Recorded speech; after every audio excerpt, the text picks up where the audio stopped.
Hi, I'm Ola Lassard. I'm president of the U.S. Hemp Roundtable. On behalf of the entire Roundtable board, I would like to thank you for all the work you've done this past year.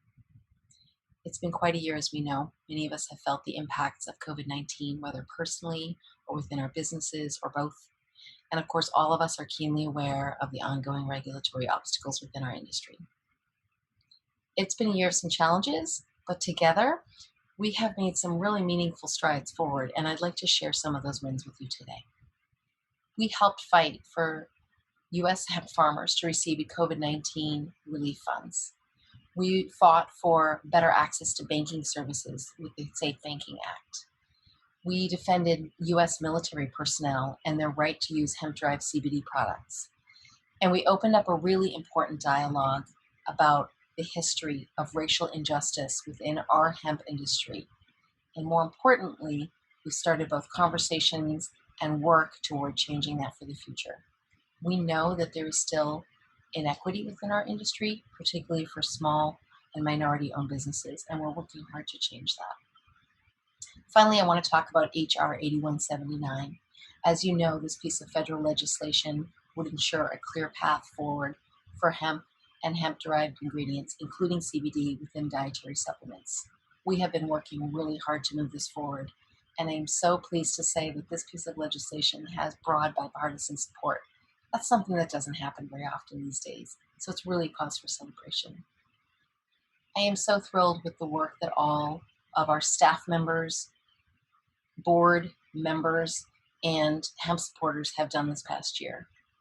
To our members, I would like to say, I have never seen so many companies come together, most of whom are competitors, and work so closely together and so supportively of one another toward a common goal. It is genuinely my honor to work alongside all of you. Thank you for everything that you do. To our hemp supporters, all of you who shared social posts and emails and attended our webinars and spread the word and contacted your legislators, thank you, thank you, thank you, thank you for all that you have done. Each of these actions really does make a difference. And we so appreciate your taking the time from your busy lives to be there alongside us.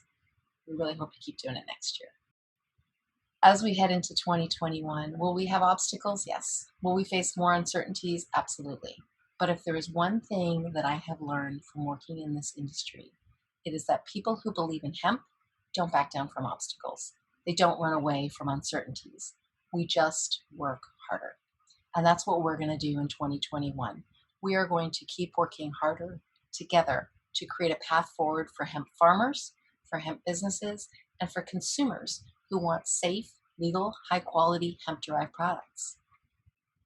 In 2020, you helped us plant some really important seeds for the future. I am so excited to see where we go as we move into 2021. I'm so appreciative of all of you and the work that we do, and I'm just really excited to work together in the future. Thank you so much.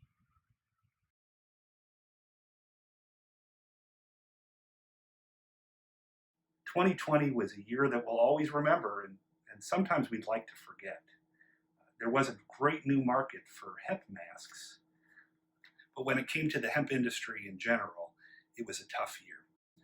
Because of so much increased farming in 2019 and a reduction in demand for hemp products in 2020, we saw a real crash in hemp prices, leading to bankruptcies of companies and many farmers having barns or warehouses filled with hemp biomass that they couldn't sell. The biggest challenge was the lack of regulatory certainty when it came to hemp-derived CBD.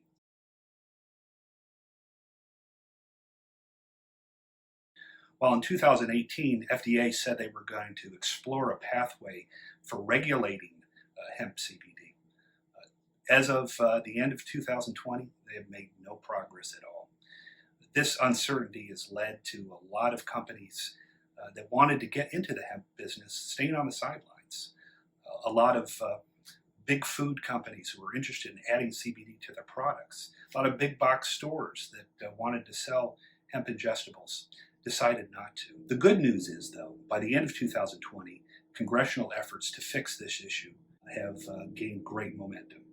H.R. 8179, which was introduced by Representative Kurt Schrader from Oregon and Representative Morgan Griffith from Virginia. Again, you are the lead sponsor of our most important piece of legislation, which means for the hemp industry, you're really one of our heroes right now, and we're going to be really relying on your leadership as this bill moves forward. And want to kind of understand what motivates you. Why hemp? Why CBD? Why were you willing to take up this important effort? I guess a variety of reasons, to be honest. I come from Oregon. Hemp has historically been a big product from my state, at least back in the day. My state has been a leader in the hemp industry. It's been a leader in the marijuana industry, too. I'd argue that with the advent of concern about addiction to opioids and other narcotics, CBD provides us with a very safe alternative for pain management and getting people off of this cycle of addiction from prescription drugs, for goodness sakes. And when I talk to farmers in my district, the product grows really well in Oregon's climate. And they see a market that could really help them through some of these very tough times.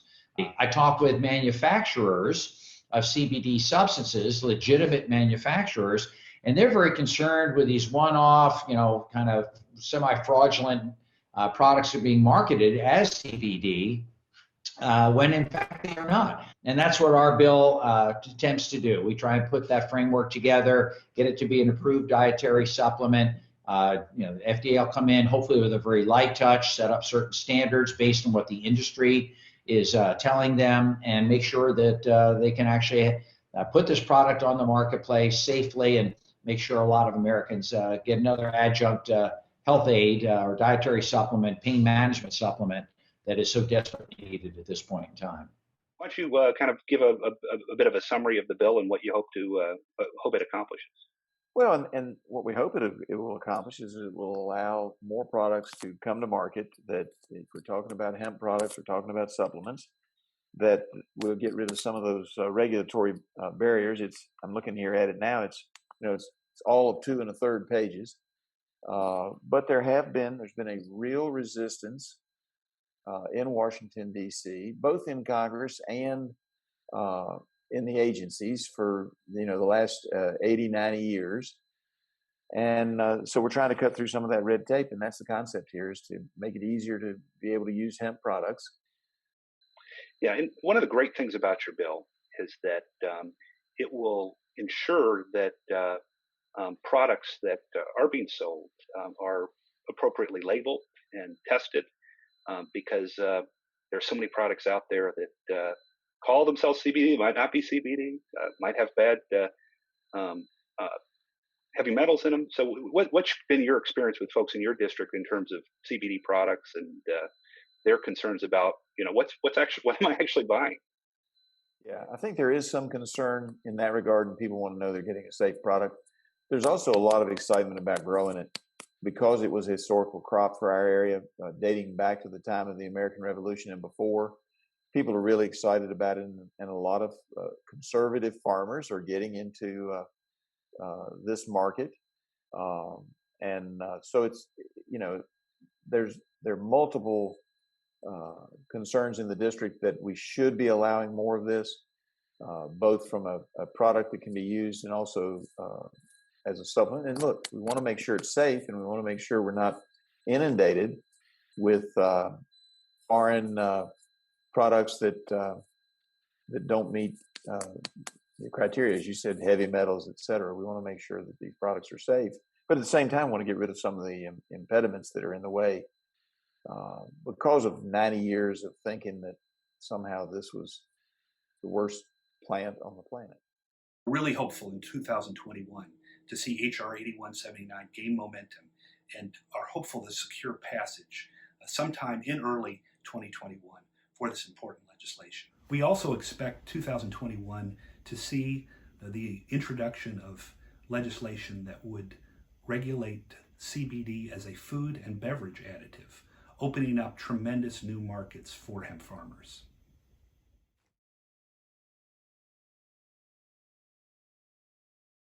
To quote a famous movie line, The DEA just can't quit hemp.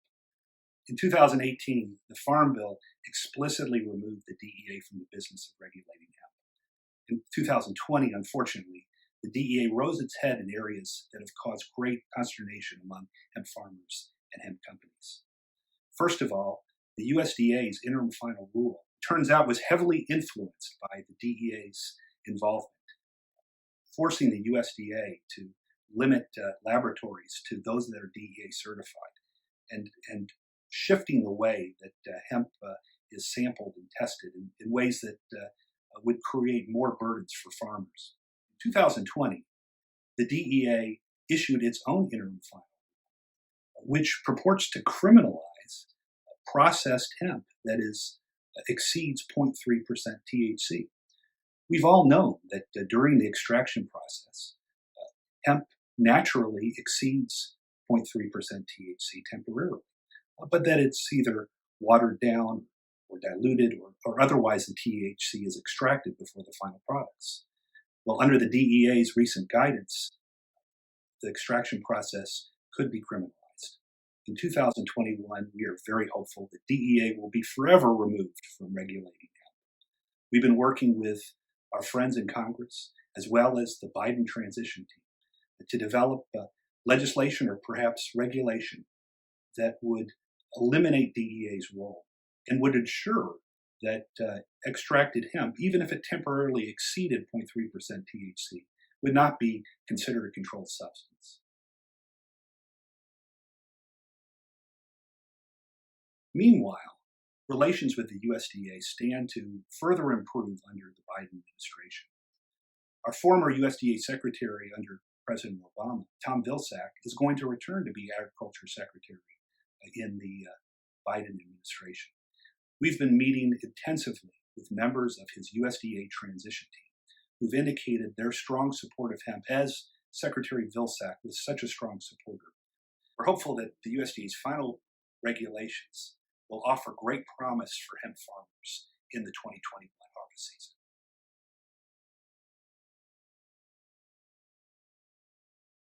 In 2020, we learned that the Department of Defense issued a ban on hemp-derived CBD products for the military. There's no group of more sympathetic users of hemp-derived CBD than our troops. We launched a hemp supporter campaign to encourage Congress to overturn this Department of Defense regulation. Fortunately, the House passed a bill that included a measure that would allow our military to use hemp-derived CBD. We've still got a ways to go getting this legislation through the Senate and onto the President's desk. But with a friendly Biden administration and with thousands of military members across the country who use hemp-derived CBD for their general health and wellness, we're confident to see action in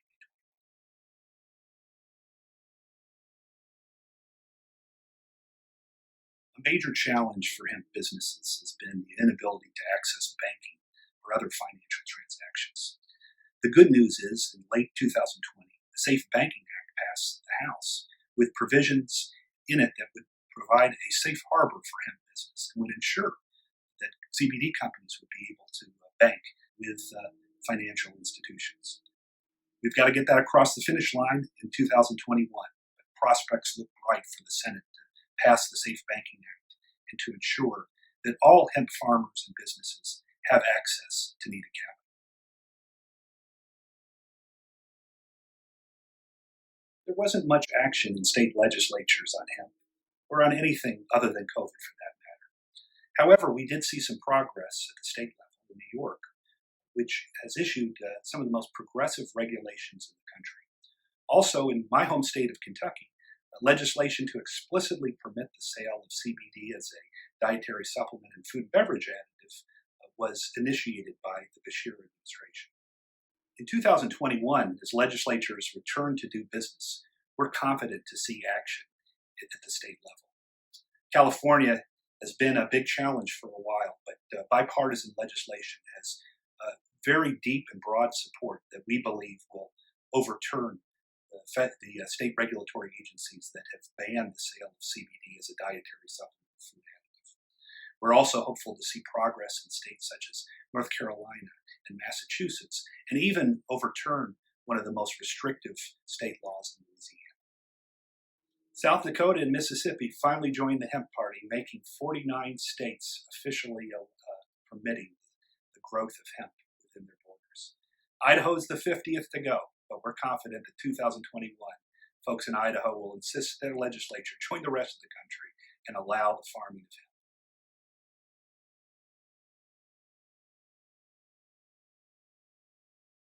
Thousands of you every day go to our hemp supporter website to share with your congressmen and your state legislators your desire for a broad legalization of hemp and all of hemp products. Now you'll hear from Caitlin Wired, our operations director, to show just how much your involvement mattered. Hey guys, it's Caitlin Wired here, Director of Operations at the US Hemp Roundtable. I just wanted to hop on really quickly to thank you all so much for your advocacy efforts in 2020. We accomplished a lot, and we certainly could not have done so without all of our hemp supporters, members, and advocacy partners. As part of highlighting our advocacy efforts, I want to be sure to run through some of the numbers from the campaigns that we had this year. For the state campaigns, we saw 4,500 messages go to 978 state leaders and members by 1,774 constituents. Federally, we saw 9,000 hemp supporters send 18,500 messages, all with the intent to protect and advance the U.S. hemp and CBD industries. So thank you all again. We see every like, comment, and message, and we're very grateful for your involvement and encouragement as we work to advance this industry. 2020 has been a hard year for so many. Thank you all so much for helping us to improve this industry, and we wish you a happy 2021. 2020 was a landmark year for race relations in this country. We learned even more urgently how important it was to promote justice and equality. The hemp industry has long struggled with these issues. In fact, the Kentucky hemp industry was born on the backs of enslaved Americans. The U.S. Hemp Roundtable took very seriously our challenge to promote equity, justice, and diversity. That's why we established a Minority Empowerment Committee in coordination with the Minority Cannabis Business Association. And we developed a new mission statement to focus our efforts on diversity and equality. We've also committed ourselves and all of our member organizations to the Annie E. Casey Foundation, a 7-step program to promote justice, diversity, and equality within our ranks. Out of that came a very exciting webinar, our first event in this space, where we involved several hundred small business owners and minority-owned businesses in efforts to understand better how to launch a business in the hemp and CBD industry. Here are some highlights. When you're initially seeking capital, obviously you want to have a well-developed plan. If you're going to approach investors, you want to make sure that you have, your who, what, when, wheres, and how you're going to approach the market. What's your market segment? How do you plan to generate revenue? What differentiates you from the other brands? How do you set yourself apart? How do you maintain quality standards? I mean, these are things that are important to investors, and they want to know that you've thought about all these things. You've just got to be really careful and start small and know that your buyer is going to take your product. You don't want to get stuck with a lot of hemp, that's sitting around your shop or your farm and know where to go with it. And then, it's time to pay off your operating note or whatever, and you just get in a bind.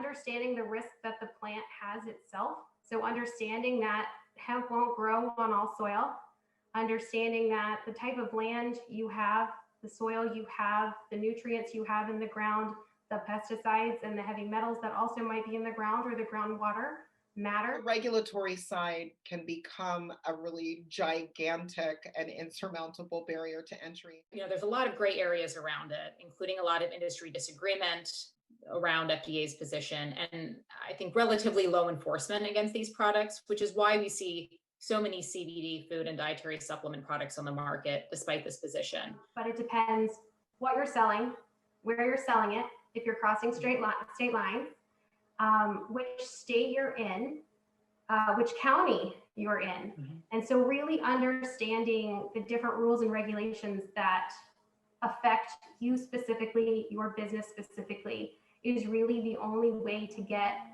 a less than gray answer currently. And the gray areas that larger companies can maneuver through with these, with the help of extraordinary legal counsel like REND, become really, really scary to navigate for small businesses. There are so many products being sold on the shelves in our country that are not safe. And we want the FDA to move as quickly as they can to get those products off the shelf. It's holding everything back from the Capitol.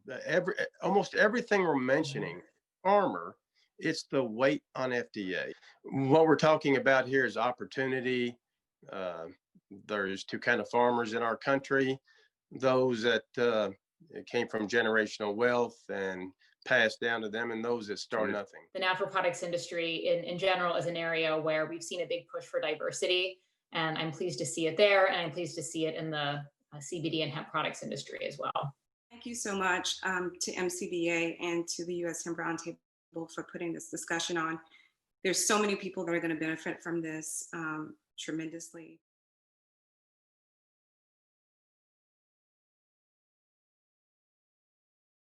"2020 wasn't the best year, but we've seen a lot of progress, and we're so hopeful about the promise for 2021.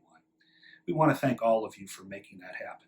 Our members for your generosity and for your deep involvement in all of our initiatives, and our hemp supporters for joining us in grassroots efforts to promote the hemp industry and small businesses that struggle every day under the current conditions. Thank you for your time and for your work on behalf of hemp and hemp products like CBD.